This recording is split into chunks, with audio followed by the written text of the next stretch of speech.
الكاف تسلم للملك محمد السادس جائزة التميز الرياضي 2022.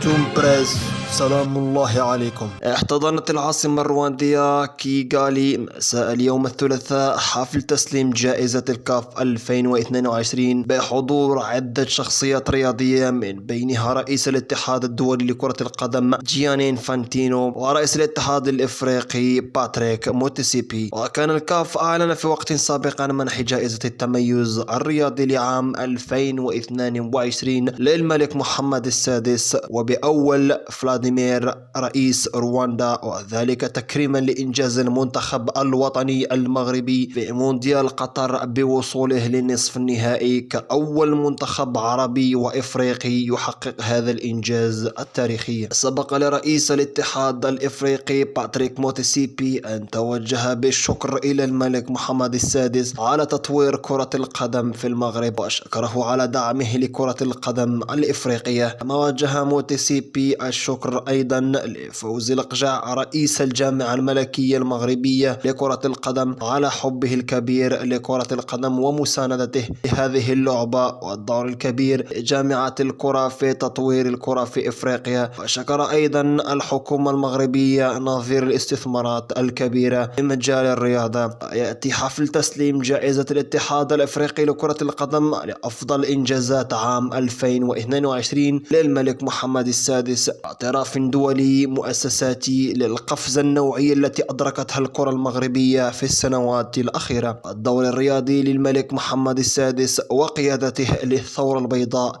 والتي غيرت مسار اللعبة الأكثر شعبية في المغرب وجعلتها تتقدم بثبات نحو المقدمة قاريا وعالميا. إن أعجبك الفيديو لا تنسى الإعجاب والاشتراك في القناة.